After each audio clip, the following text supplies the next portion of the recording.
Bonsoir Internet. Bienvenue dans Besoin de rien, envie de droit, le podcast de Binge Audio qui voit du droit partout, mais qui sait qu'il n'est pas nécessaire de parler latin pour comprendre ce qui se joue. Je suis Clara Caïn sur Internet et Clara Beniamine au barreau de Paris, et je suis avocate en droit de la propriété intellectuelle. Avec moi aujourd'hui, Loïc Fouquet, bonjour. Hello Clara. Salut. Alors Loïc a été avocat dans un grand cabinet parisien et il est maintenant musicien professionnel. Avec nous également Mathieu Gaillet, salut. Salut Clara. Dans une autre vie, Mathieu a fait du droit, il est même allé jusqu'au Master 2 et aujourd'hui il est consultant de nouveaux médias. Et enfin, last but not least, Raphaël Liotier. Hello Clara. Et Raphaël est avocat dans un grand cabinet parisien où il fait du contentieux du numérique. Nous sommes tous réunis et ils sont très forts, ils sont vifs, ils sont affûtés, ils ont des pulls de Noël qui font mal aux yeux. Et croyez-moi, on va en avoir besoin pour notre Christmas Special saison 1 consacrée au droit des nudes.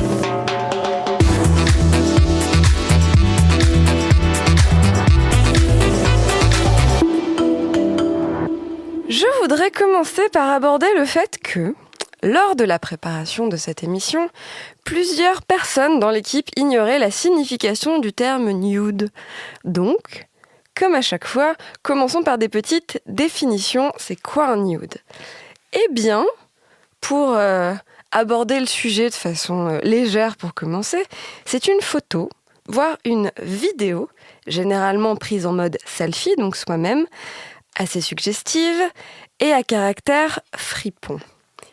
Bref. C'est bien dit. Fripon, non Fripon. Est-ce que la friponnerie. c'est ça. Article blu du code de la friponnerie. Mais entrons dans les termes techniques. Le droit des nudes s'articule par plusieurs grands concepts du droit que nous allons commencer à aborder tout de suite et qui sont le droit à la vie privée et le droit à l'image. Loïc. Alors, le droit à la vie privée, qu'est-ce que c'est ? C'est avant tout une disposition du Code civil. Et c'est le fameux article 9. Même ceux qui ont fait assez peu de droit connaissent en principe cet article, qui dispose dans son alinéa 1 que chacun a droit au respect de sa vie privée.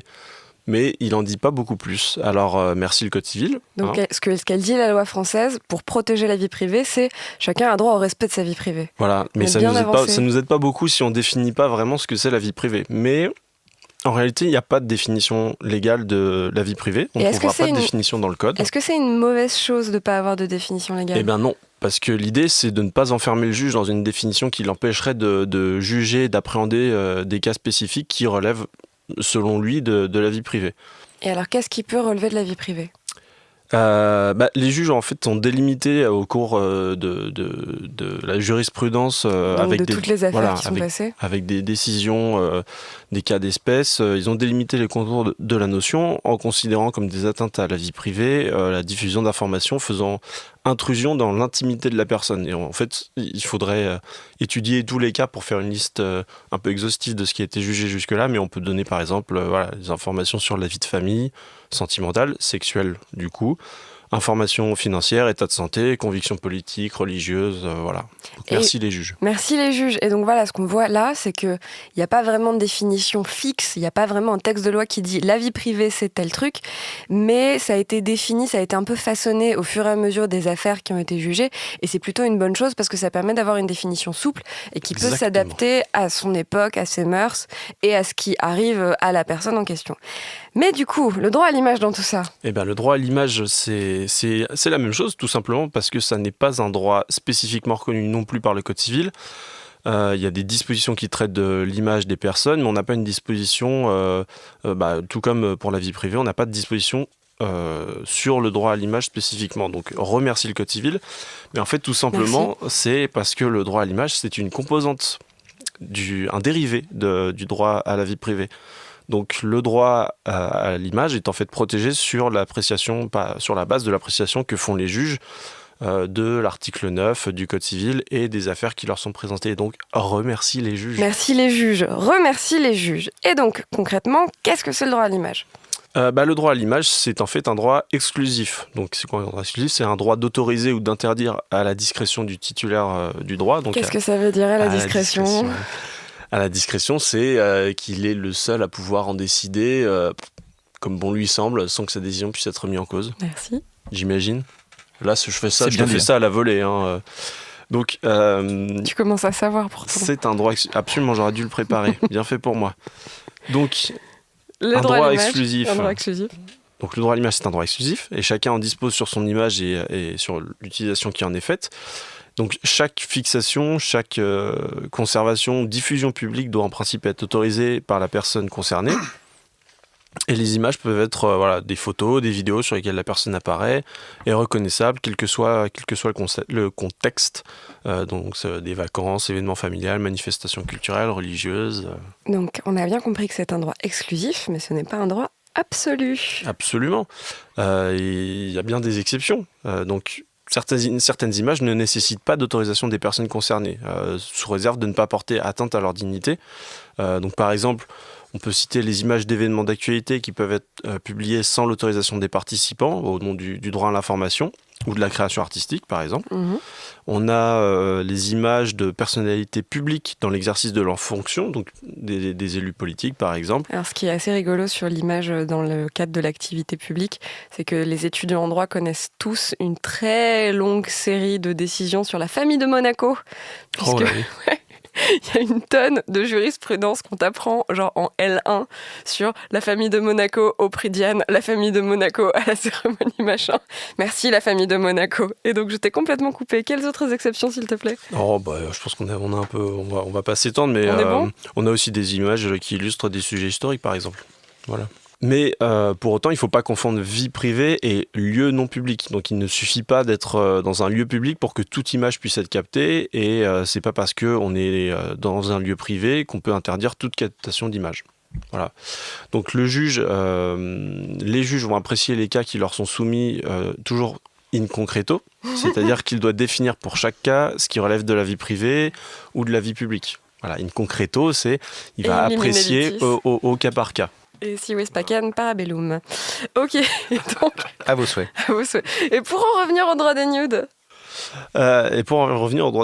on a aussi des dispositions pénales qui posent des sanctions, mais on en parlera après. Pour ce qui est des nudes, parlons des photos de charme en général. Si on va faire un petit shooting dans un magazine de charme, parce que voilà, on a eu une belle opportunité, en dévoilant certaines parties affriolantes et qu'on est OK avec ça, évidemment, il faut signer un petit accord, un petit papier, il n'y a pas de problème. Donc la diffusion est autorisée. Par contre, les photos de son intimité corporelle, de son petit ouistiti, qui sont envoyées dans un cadre privé à une personne pour son usage privé, n'ont aucune vocation à se retrouver diffusées publiquement parce que l'émetteur de l'image n'autorise pas la diffusion publique. l'émetteur de l'image, donc en fait la personne qui prend la photo et qui ensuite va tu vois, le cas classique du nude, tu prends une photo un petit peu sexy et tu l'envoies à ton partenaire pour lui dire ce que tu as l'intention de faire quand tu le retrouves, par exemple. Donc cette photo-là, elle est émise par quelqu'un, elle est envoyée par quelqu'un, c'est l'émetteur. Et si cette personne-là, donc l'émetteur, n'a pas autorisé d'autres formes de diffusion, tu la gardes pour what ? Et généralement, quand tu envoies nudes, t'envoies pas un petit accord de droit à l'image à côté. Hein, tu fais pas une session ou quoi que ce soit. Bref, donc session de mes droits d'exploitation. Donc si vous recevez un nudes, il n'y a aucune raison de faire tourner à ses potes, ni par message, ni sur Twitter. On va revenir assez largement dessus, mais effectivement, nude 101, quand on reçoit un nude, c'est pour l'usage personnel. Voilà. Donc, je suis ravie qu'en fait, pour Noël, on amène un peu de la joie chez les gens en leur parlant de photos de Ouistiti. Ce qu'on s'est dit, histoire de continuer à bien rigoler, c'est qu'on allait saupoudrer tous ces développements d'exemples de cas qui sont arrivés, donc de non écrissés les grands cas historiques. Revenons ensemble sur tout ce qui s'est passé dans l'aspect concret des choses. Exactement, in concreto. Et donc du coup, c'est Mathieu qui va nous accompagner tout au long de l'émission, tout au long de cet épisode, pour nous raconter un peu des fois où ça a fuité, quoi. Donc Mathieu, par quoi on commence ? On va commencer par revenir. Donc tout ce qu'on s'est dit, merci Loïc pour ce résumé absolument prie, passionnant. Dans l'aspect concret des choses, depuis une vingtaine d'années, on a Internet qui a grandi, qui est arrivé, qui nous a permis de faire beaucoup de choses et notamment d'échanger beaucoup d'informations. Depuis quelques années, on a aussi toutes ces nouvelles applications de rencontres, Twitter, etc. Donc en fait, concrètement, on communique de plus en plus, et si on parle de droit des nudes, c'est aussi parce que du coup, il y a une nouvelle mode qui consiste à s'échanger des fichiers, des photos, des vidéos, etc. C'est devenu pour certaines générations quelque chose d'assez entre guillemets commun, et qui provoque quelques cas qui relève un peu de ce qu'on se parle aujourd'hui. Ce que je voulais dire, c'est que ça existait avant, en fait. Il faut savoir que donc dans le côté un peu obscur des choses, un peu affriolantes, etc., comme vous dites, très bien, on avait un monsieur comme Hugh Hefner, le monsieur qui a créé Playboy, ou Hustler, un autre magazine. Il y avait déjà un peu l'habitude de publier des photos dans les magazines qui n'étaient pas franchement ni autorisées. La culture de la photo volée, un peu, quoi. Voilà, et c'est pas une habitude qui a été créée avec Internet. Donc encore une fois, il faut distinguer c'est pas la faute à Snapchat. Voilà, faut distinguer l'outil de l'usage, donc les outils numériques et la manière dont on peut échanger encore un peu plus aujourd'hui. Il faut avoir l'usage qui va derrière, et l'usage peut dériver quelquefois. Dans les cas les plus célèbres d'aujourd'hui, on a, je vous passe le cas d'une école en Pennsylvanie, c'était pas du tout lié au nude, mais qui avait piraté les ordinateurs de tous ses étudiants, c'était assez drôle. Ils avaient récupéré plus de 56 000 photos quand même. Pour leur montrer que c'est dangereux ? Pour surveiller leurs agissements numériques. Ne faites pas ça. Photo que de nu ? Non. 56 000. Loin d'être ça, 000, mais sans leur consentement. Donc c'était quand même assez impressionnant de la part d'une école. Si vous êtes en établissement scolaire, ne faites pas ça, s'il vous plaît. Voilà. Ce qui va nous intéresser un peu plus aujourd'hui, c'est tous ces cas un peu célèbres. Alors, évidemment, tous ces anonymes qui aujourd'hui ont des problèmes liés à l'usage de leurs photos et vidéos. On a beaucoup d'affaires, mais c'est pas hyper connu, hyper relayé par les journaux. Non, nous, ce qui est beaucoup ressorti dans la presse, et ce qui est un exemple assez frappant, c'est toutes les célébrités qui elles-mêmes s'envoient des petites photos, des petites vidéos, et puis voilà, dans le cercle privé, intime. Et on a quelques hackers qui s'amusent et qui ont parfois beaucoup de temps à passer là-dessus. Ils s'amusent à détourner tout ça. Le plus connu, c'est en 2014, c'était donc c'est ce qui s'appelle le Celebgate, ou ça s'appelle aussi The Fappening. Tu traduis Fappening ? On va laisser nos amis anglophones et bilingues s'imaginer tout ça. Moi, je crois que Raphaël a très envie de traduire Fappening. Ah, s'il y a des choses que j'ai envie de traduire, c'est bien Fappening. Ouais. Joyeux Noël. Poursuis. Voilà, c'est un exemple assez concret. On pourrait parler des dérives du numérique, mais voilà, toutes les célébrités, Kim Kardashian, Mary-Kate Olsen, Kate Upton, et surtout Jennifer Lawrence, et quelques messieurs, je crois aussi, ont vu leurs photos et vidéos un peu privées brusquement mises sur la toile. Et d'ailleurs, Jennifer Lawrence avait dit un truc hyper intéressant à ce sujet-là. Elle avait dit... Ce n'est pas un scandale, c'est un crime sexuel. Et oui, donc on est au-delà, crime. En fait. Elle avait dit, it's a sex crime. Et en fait, ce qui relève de toute la sous-culture de l'époque, donc c'était en 2014, toute la sous-culture, notamment des forums, et puis un peu du dark web, mais des forums de discussion qui étaient type 4chan, Reddit. 4chan, non, comment on dit, je ne sais plus. 4chan. Je reste en France, moi. Est-ce que événement onanique, ça peut correspondre à Fappening ? Ça fait 5 minutes. Je réfléchis en parallèle. Oui, j'essaie de faire avancer les définitions. Bon bah c'était besoin de rien, envie de... Merci, retrouvez-nous tous les mardis soirs. Je pense qu'on lance la version anglaise bientôt. Mais voilà, toute cette culture des forums où les gens... Need of nothing... Non, attends. Yes. Needs a no. Besoin de rien. Need of nothing, want of the law, tu vois, donc ça marche bof. Bref. To win. Against the no. Continue. Oh là là là là. Voilà, mais méfiez-vous un peu, mais ça a été des grandes discussions, toute cette culture des sous-forums et des espèces de discussions de masse où du coup tous ces contenus intimes circulent très très vite et sont en fait diffusés assez rapidement sans qu'on puisse en faire grand-chose. À l'époque, ce qui était assez drôle, c'est qu'on avait déjà les théories du complot qui nous expliquaient que certaines stars diffusaient des vidéos ou des photos privées pour regagner un peu en popularité. On va dire que tout court. on gagnait, hein, oui. Comme Kim Kardashian. Mais pas trop besoin en fait, hein, c'est pour ça. Non mais c'était elle qui était ciblée surtout, je me rappelle. Ouais, il y aurait mais cette rumeur comme quoi, en fait, je crois que ça coïncidait pas trop mal avec le début de la diffusion de la Keeping nouvelle saison. Up with the Kardashians, non, même de la première saison, tu vois, un truc comme ça. Je suis pas calé Donc il là-dessus. y avait eu une petite théorie comme quoi, en fait, c'était le marketing un peu sauvage, tu vois. Mais bon, non, nous n'y croyons pas. Voilà. Partons du principe qu'il y a des histoires de consentement et surtout de Oui, que là, personne n'était très d'accord, en de fait. respect de vie privée et fort heureusement ils ont réussi à retracer les hackers. Juste pour expliquer très très vite, mais c'était un peu des piratages de leur compte iCloud. Enfin, il y avait pas mal de piratage de comptes iCloud ou Gmail sur des techniques de phishing assez basiques.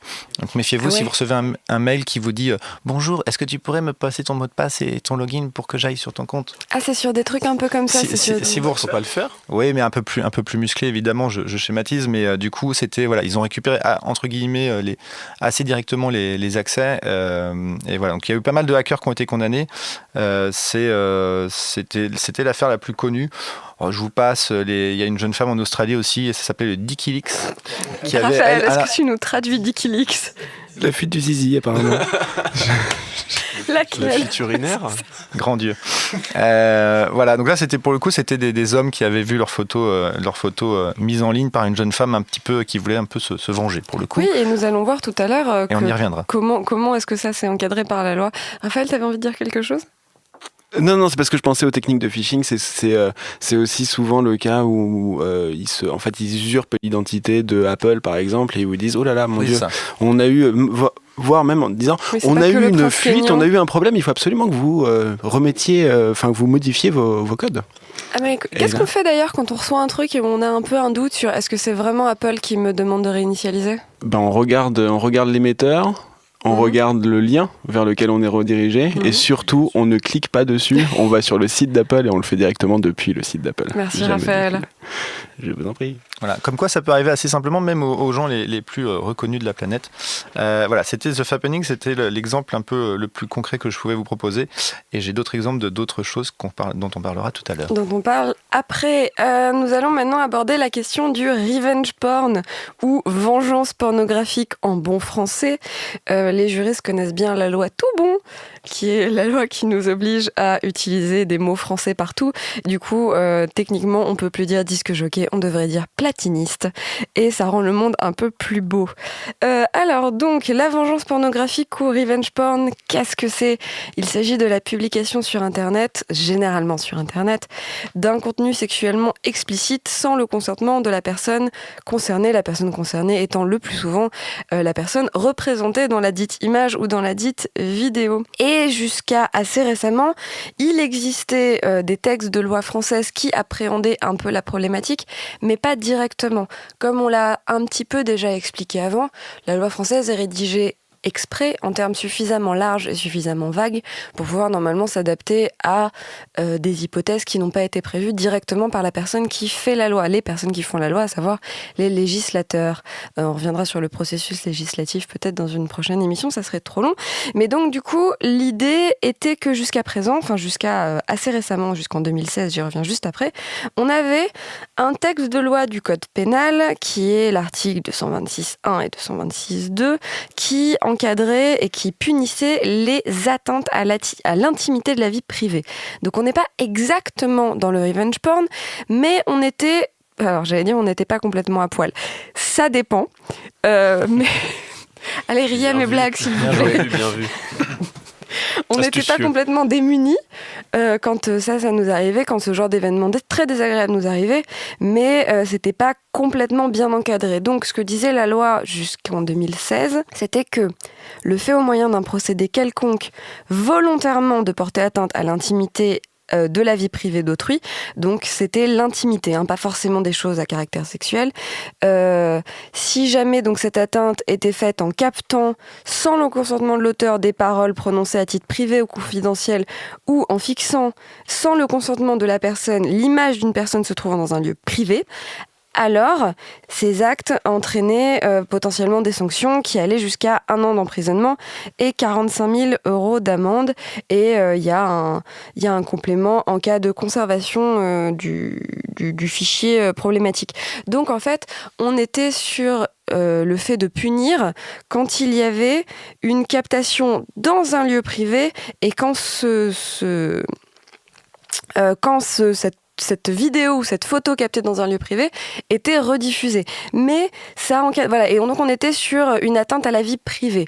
Donc ça encadrait un peu, mais c'était pas vraiment précis et c'était pas tout à fait assez efficace. Ce qui est intéressant, surtout par rapport justement au Code civil, c'est que dans le Code civil, on a une définition qui n'est pas très claire et qui laisse l'appréciation des juges, alors qu'au pénal, on peut pas le faire, puisque les dispositions pénales sont d'interprétation stricte. Donc le juge n'a pas le droit d'inventer une incrimination pénale. C'est très très important ça, effectivement. Alors on reviendra peut-être un autre jour sur le principe de l'égalité des délits et des peines.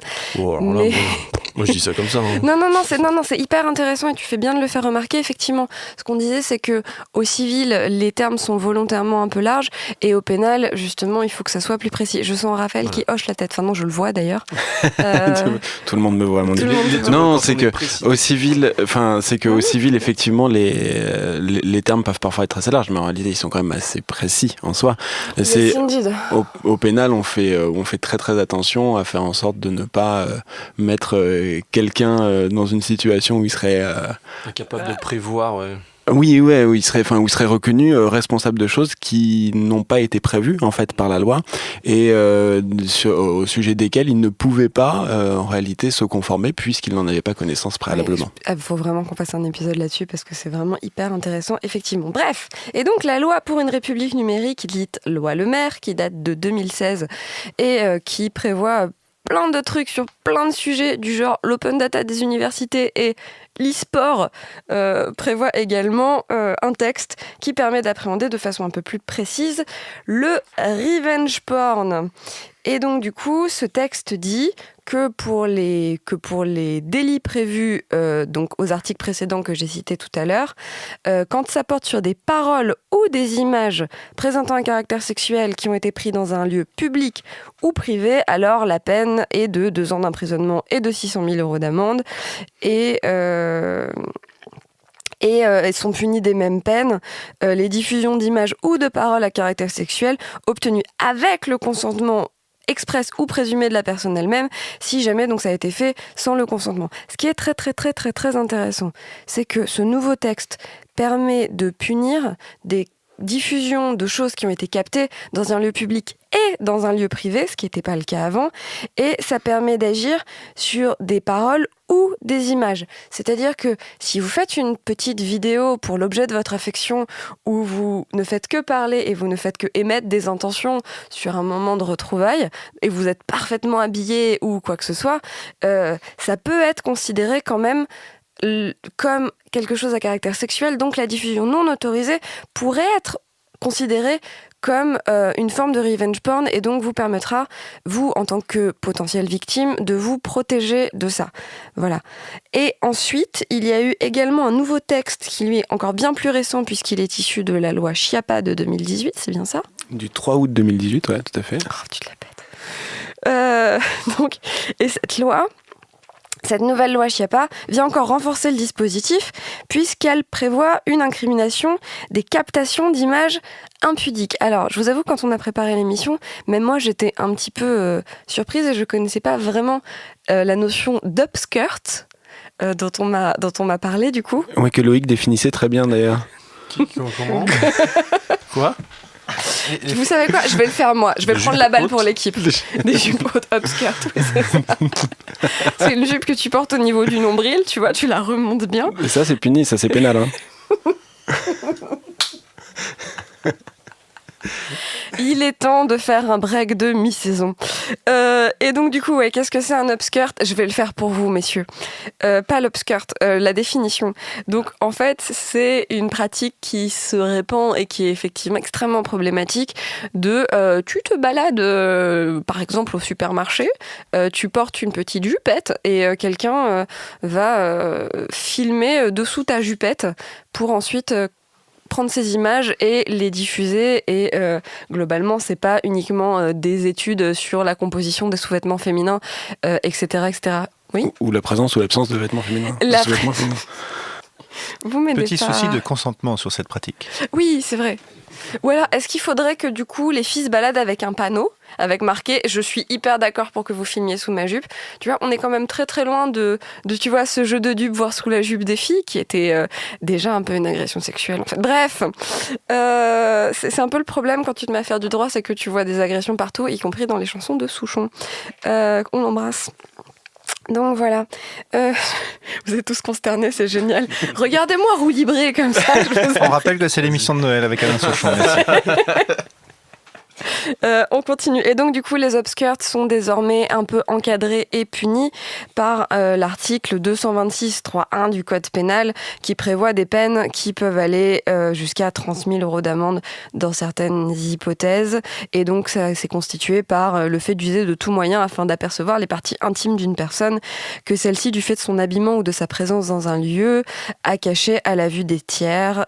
Et donc, du coup, c'est puni quand c'est commis à l'insu de la personne et sans son consentement. Et donc, il y a des faits aggravants qui font monter les sanctions à 2 ans d'emprisonnement et 30 000 € d'amende, et qui sont notamment quand ça a lieu dans un véhicule affecté au transport collectif, ou lorsqu'il y a plusieurs personnes qui commettent l'infraction, ou même quand ça a été commis sur un mineur.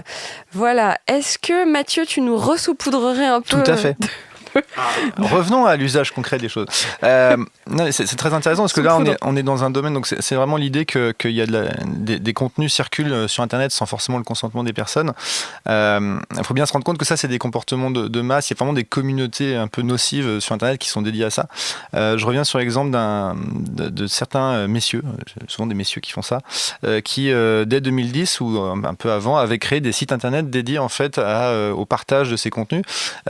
Faut bien se rendre compte que c'est des sites qui sont alimentés par les internautes. Donc c'est pas un monsieur qui va passer, c'est de l'économie participative. Voilà, c'est pas le métier d'un monsieur, même si lui va sans doute récolter un peu d'argent grâce à la publicité et d'autres. Et donc c'était un site qui s'appelait Is Anyone Up et qui donc du coup récoltait des photos. Souvent c'est votre ancien partenaire, votre ancien petit ami ou petite amie IE d'ailleurs, qui envoie sur le site des photos qu'il avait récoltées dans les mois ou années précédentes. Donc c'est le fameux revenge porn. C'est vraiment ça. Ce qui est intéressant de noter pour nous juristes, c'est que ça ne concerne pas que ces photos et contenus, c'est que les communautés qui sont autour de ça sont tellement impliquées, on va dire, qu'elles rajoutent sur ces photos ou vidéos des noms, des adresses e-mail, les informations sur le lieu de travail, trop sympa. Les liens vers les réseaux sociaux. Donc on est sur des comportements qui sont totalement intégrés aux habitudes numériques, et c'est en ça que c'est répréhensible d'une part la communication de ces contenus, et en plus l'ajout d'informations, on va dire, un peu enrichies. Ça fait partie un peu de cette culture de l'anonymat, tu vois, tu vas balancer... Alors, très bon mot, très bonne transition, merci Clara. En fait, c'est des sites qui ont été visés par Anonymous. Yeah! Et Anonymous, des fois, ils font des choses, ils font pas que des choses. Enfin, je sais pas ce qu'ils font d'ailleurs. C'est longtemps qu'on n'a pas entendu parler d'eux. Mais ils ont aussi visé. Si vous êtes Anonymous, envoyez-nous un petit mot pour nous dire ce que vous faites en ce moment. Appelez-nous, on est à l'antenne. Et Anonymous a notamment visé ces sites-là pour les faire fermer et en tout cas freiner leur activité. Donc voilà, il faut bien se rendre compte, je pense qu'il y a d'autres sites qui émergent, hein, comme à chaque fois sur Internet, on coupe une tentacule, il y en a 3 qui repoussent. Oh bah c'est heureux d'utiliser le mot tentacule pour parler de tout ça, super. Vous m'aurez compris. Mais voilà, c'est des choses qui, encore une fois, c'est l'usage de tout ce qu'on fait d'Internet qui changera les choses. Là, il y a des usages des fois qui sont clairement répréhensibles. Et dans les usages répréhensibles, là, on a parlé de qu'est-ce qui se passe. Jusqu'à présent, on a parlé de qu'est-ce qui se passe quand tu avais fait une photo et qu'elle se retrouve dans un endroit où tu n'as pas très très envie qu'elle se retrouve. Donc en fait, on s'est pour l'instant beaucoup placé du côté de la personne qui ne souhaitait pas que la photo soit diffusée. Mais il existe aussi l'hypothèse bien connue de tout plein d'internautes et d'internoteux. Hein. Alors oui, c'est segmentant, mais bon, c'est quand même un petit peu la réalité factuelle. Qu'est-ce qui se passe quand on reçoit une photo d'un truc qu'on n'avait pas envie de voir? Bref, qu'est-ce qui se passe quand on reçoit une photo intime non sollicitée? Raphaël. D'abord une surprise. Bouh, ça fait toujours son petit effet. En fait, tout va dépendre de la volonté qui a animé l'envoi de cette photo, et aussi éventuellement un peu du destinataire. Ah mais tout le monde se demande, vraiment. Tout le monde se demande. Moi j'ai jamais compris la volonté, quelle est la volonté, bref. L'amour. Il y en a plein. Ça peut être de l'amour. Ça peut être la beauté du Rappelons que geste. dans le cercle privé et intime, pourquoi pas? Oui, c'est ça, si tout le monde est d'accord. Mais là, on est sur les photos non désirées. Donc voilà, tu prends ton téléphone et... Alors, Ça peut être une information médicale aussi. Enfin, on peut pas exclure directement. on parle d'une photo non désirée. Oui, c'est ça. Tiens, du coup, tu pourrais me donner un conseil? Voilà, tout dépend. Ouais, je te coupe une seconde, mais c'est vrai que c'est ce qu'on se disait quand on préparait l'émission. J'étais dans le métro l'autre jour et j'avais mon Bluetooth qui était activé et je reçois une notif sur mon écran qui me dit « Coucou, il y a machin qui veut t'envoyer une photo. » Donc quelqu'un que je connais pas qui se sert de mon Bluetooth pour essayer de m'envoyer un contenu. Est-ce que tu veux... J'ai dit non, j'avoue, j'ai pas eu le courage du journalisme d'investigation. Du coup, j'ai dit non, mais effectivement, alors certes, il y a tous ces trucs de t'ouvres tes DM et il y a plein de photos que t'avais pas envie de voir ou sur une app de rencontre ou un truc comme ça, mais j'avais même pas l'idée. J'ai 85 ans et je vis en 1983, hein, mais j'avais même pas l'idée que tu peux juste être dans le métro et que quelqu'un peut choper ton Bluetooth et t'envoyer un truc. Bref, au moins t'as la faculté de dire non, je ne veux pas le recevoir, mais enfin c'est un rempart bien mince. Bref, qu'est-ce qui se passe alors ? Qu'est-ce qui se passe ? D'abord, on va exclure deux infractions. Donc là, on est dans l'hypothèse où on reçoit cette photo, qui est une photo d'une partie intime de quelqu'un, dont on n'avait pas du tout qu'on n'avait pas spécialement envie de voir, qu'on n'avait pas spécialement sollicité non plus d'ailleurs. Et là, on va d'abord exclure deux infractions qui sont les infractions d'exhibition sexuelle, d'une part, parce que là, c'est montrer dans un lieu public une partie de son corps dénudé ou la totalité de son corps dénudé, ou en tout cas tout parti. Tout parti. Et il faut que ce soit que la partie soit dénudée ou paraisse juste dénudée. Donc ça, on l'écarte.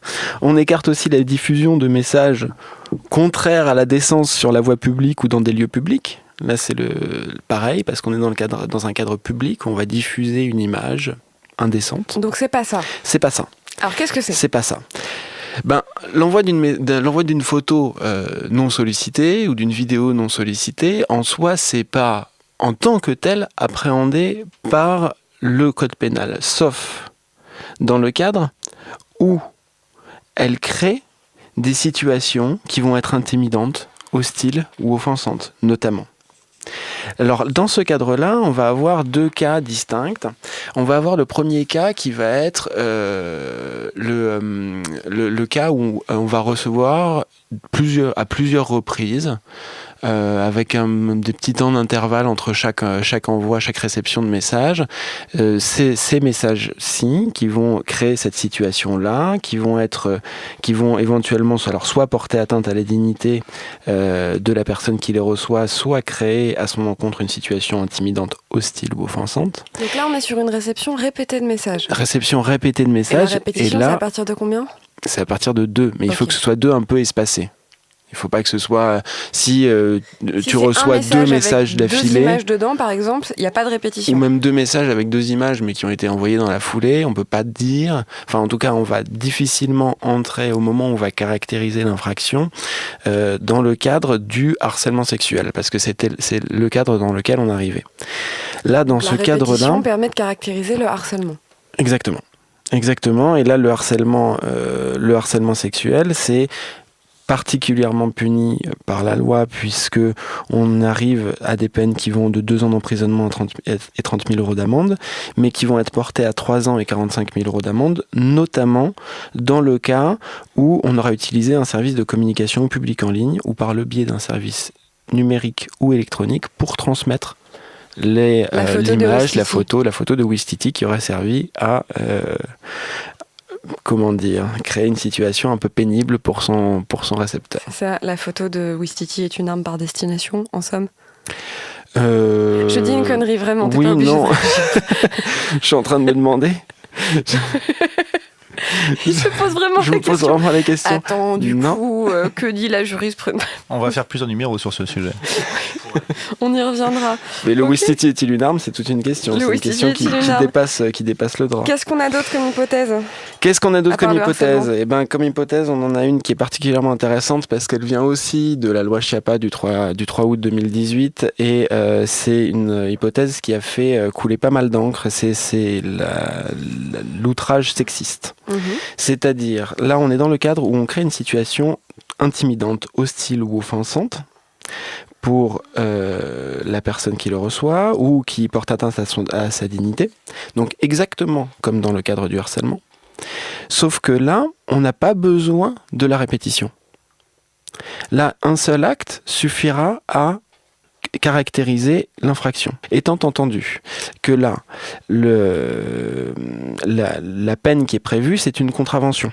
Donc c'est bien nettement inférieur au délit, à la peine d'emprisonnement qui est encourue en cas de harcèlement. Le but, ça a été d'incriminer des comportements qui étaient à connotation sexuelle ou sexiste et qui étaient en fait écartés, qui n'étaient pas appréhendés à ce moment-là par le droit pénal, parce qu'on a une pléiade de cas dans lesquels on va pouvoir appréhender ces comportements, mais on n'entrait pas dans les cases, dans l'hypothèse où on avait une fois, à un moment, un comportement qui créait ces Ouais, c'est ça. conséquences-là. C'est-à-dire que quand tu recevais une fois une photo de Ouistiti non sollicitée et qu'il n'y avait pas particulièrement de... Alors, je dis ça avec toute la sensibilité du monde. Hein. C'est Pour les extrêmement Ouistiti. désagréable pour les Ouistiti.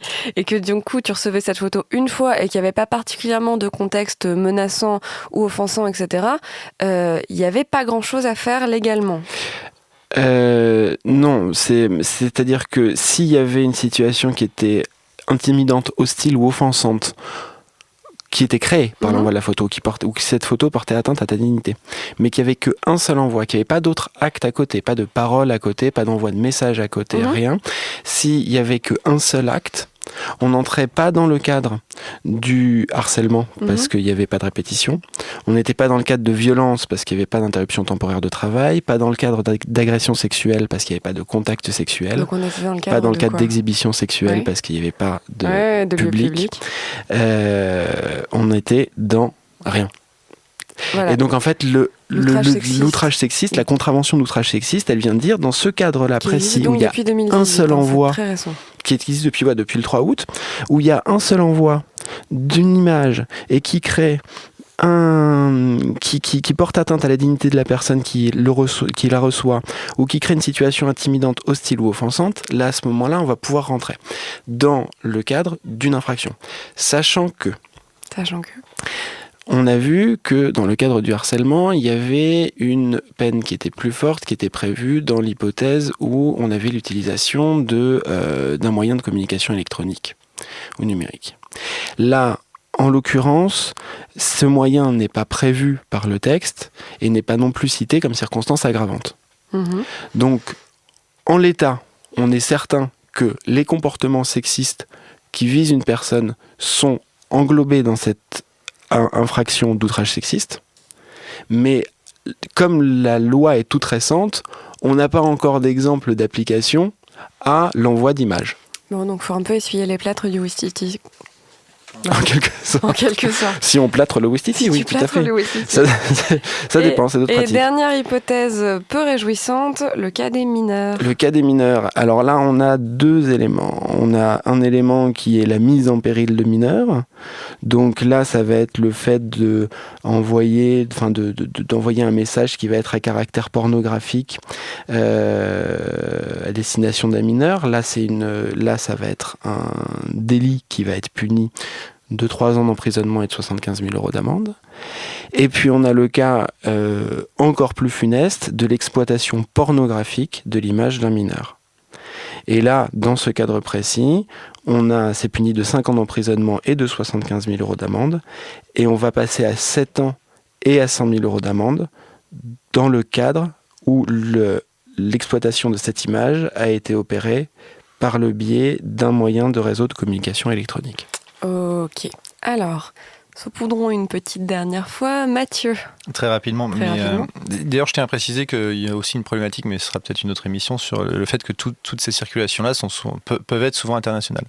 Après, on peut se poser des questions sur les origines des sites qui diffusent tout ça. Non, sur les fameuses modes de dick pic, donc je disais en introduction que c'était donc pour certaines générations un usage assez courant. Ce qui est assez drôle, c'est que je remercie Clara pour ses fêtes de fin d'année de m'avoir fait chercher sur mon ordinateur tous ces fabuleux termes dans les moteurs de recherche. C'était extraordinaire.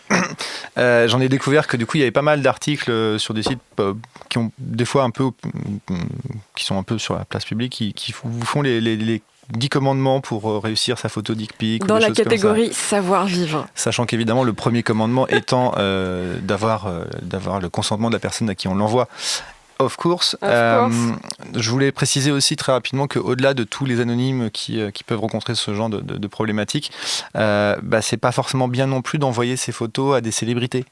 Je reviens sur les cas les plus connus, mais Miss France 2015, que vous connaissez tous, n'est-ce pas ? Pas personnellement, mais... Voilà. Camille Serre, du coup, fait partie des célébrités qui, à un moment, ont poussé un beau coup de gueule en disant « J'aimerais bien qu'on arrête de m'envoyer des photos. » Et je pense qu'à peu près malheureusement, toutes les femmes un peu connues qui ont des comptes Instagram, Twitter, etc., qui sont très connectées, voient leur messagerie privée remplie de jolies photos. Enfin, jolie, pas forcément d'ailleurs, mais... Et Camille Serre de Wisticier. Donc, c'est pas non plus une bonne pratique d'envoyer ces photos, et c'est pas parce que la personne est connue que c'est autorisé. Et Camille Serre avait dit quelque chose d'assez intéressant là-dessus, c'est-à-dire que quelqu'un lui avait dit « Oh là là, vous en avez pas marre de recevoir des photos intimes d'admirateurs ?» Et elle avait répondu un truc du genre, un peu comme Jennifer Lawrence, « Ce ne sont pas des photos intimes d'admirateurs, c'est du harcèlement sexuel !» Et je crie dans le micro. Et je m'étais dit, Camille Serre est intelligente, Camille Serre dit des choses vraies. Et du coup, j'ai trouvé que ça avait été une super réaction et j'avais envie de vous en reparler. Voilà. Et je pense que c'est à peu près tout pour moi. Je voulais vous parler de sextape aussi, mais c'est pas le sujet du jour. Mais mes recherches m'ont amené à ça prochain, aussi. Droit des sextapes. Voilà. Ok. Maintenant qu'on a vu tout ça, Loïc, est-ce que tu peux nous expliquer comment est-ce qu'on fait cesser cette situation problématique quand elle nous arrive ? Mais alors, comment est-ce qu'on peut faire cesser lorsqu'on a des images qui sont diffusées alors qu'elles étaient envoyées juste à son ex ou une petite copine Donc, on a l'article 9 du Code civil qui dit que les juges peuvent, sans préjudice de la réparation du dommage subi, prescrire toute mesure, telle que séquestre, saisie et autres, propre à empêcher ou à faire cesser une atteinte à l'intimité de la vie privée. Et ces mesures peuvent, s'il y a urgence, être ordonnées en référé. Donc, tout simplement, on va voir le juge et on lui demande de faire cesser les agissements. Soit on va voir directement la personne concernée, donc l'émetteur si on le connaît, mais on peut aussi se dire que ça serait pas mal d'aller voir les intermédiaires, donc les services.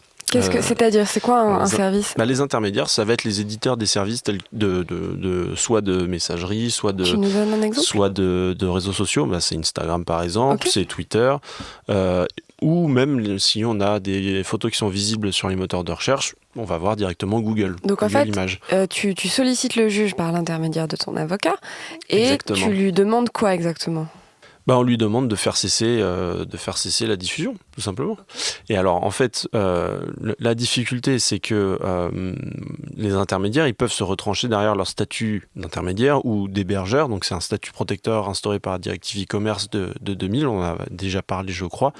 On peut toujours aller checker l'article 14 pour les plus curieux. Mais voilà, il y a une obligation pour ces intermédiaires de supprimer si on leur notifie un contenu illicite qui est diffusé sur leur réseau, sur leur service, mais il n'y a pas nécessairement une obligation de filtrer les nouvelles mises en ligne de ces contenus-là. Parce qu'il n'y a pas d'obligation de surveillance générale de l'article 15 de la directive. C'est pas au cœur un peu de la réforme européenne en cours ? Une autre émission. Et voilà, justement. Mais on a un cas célèbre, justement, par contre, où finalement on a vu que c'était pas si sûr qu'il n'y avait pas d'obligation de stay down, comme on dit. Donc, put down, stay down. Yeah. Et c'était il y a 5 ans, c'était le patron c'était même il y a 10 ans, le patron de la FIA, de la Fédération internationale de l'automobile, Max Mosley, qui avait vu ces vidéos de débat sadomaso qui avait été diffusé en ligne. 10h12, sadomaso. Voilà, c'est Et bah, défini, sadomaso. sadomaso. Alors, on est un peu loin des news, mais Fini, c'est et l'idée. bah, sadomaso. Et donc en 2013, ce charmant monsieur avait obtenu des tribunaux français et allemands la suppression et l'interdiction de la réapparition des contenus sur Google. Et ça a très bien marché, pas vrai? Pendant 5 ans. Ça n'a pas forcément très bien marché, mais bon, il l'avait obtenu, c'était déjà ça. Et Google avait fait appel, mais bon, finalement, ils avaient conclu une transaction, donc un accord entre eux pour régler le litige, et il a abandonné son appel. Voilà. Ouais, parce que le cadre juridique interdit absolument qu'il y ait une obligation générale de surveillance de la part des intermédiaires techniques, mais on peut demander à ce que le juge ordonnance des mesures temporaires et ciblées de contrôle. Ciblé. Mais après, qu'est-ce qu'une mesure temporaire et ciblée ? Aujourd'hui encore, on essaye de le déterminer en jurisprudence, et voilà, certains dossiers qui me reviennent en tête. Oui, non, c'est des problématiques. Coucou à Nomos. Bonjour Nomos. Allez, oui, tout ça pour dire que les problématiques sont pas encore complètement balisées, ça progresse doucement, mais c'est vrai que le droit a encore un peu de mal à appréhender tout ça. Ce qu'il faut retenir, c'est que le fait d'avoir un cadre juridique qui vous dise que vous avez le droit de faire et pas le droit de faire, ça permet de vous protéger, et ça permet de protéger les usages un peu chouettes. Chose qu'on a oublié de dire, il me semble, si jamais vous recevez une photo non sollicitée, vous n'avez pas le droit de faire un screen et de la rebalancer sur les réseaux. C'est la même règle qui s'applique que quand vous envoyez une photo sollicitée à l'objet de votre affection ou à un objet d'une forme d'affection. Donc, le cadre juridique s'applique dans tous les sens. Je ne sais pas comment. Exactement, pour toutes les positions, quels que soient l'émetteur, toutes les situations. Donc voilà, ce qu'il faut retenir dans tout ça, c'est que la loi, elle n'est pas là pour vous embêter, elle est là pour vous protéger dans ces cadres-là, et que pour l'instant, ça tâtonne un peu, mais ça progresse tout doucement. Est-ce que vous avez quelque chose à ajouter, messieurs ? Joyeux Noël. Joyeux Noël, bonne fête. Une très bonne année. C'était une très bonne année. C'était Besoin de rien, envie de droit. On se retrouve dans 15 jours. Binge.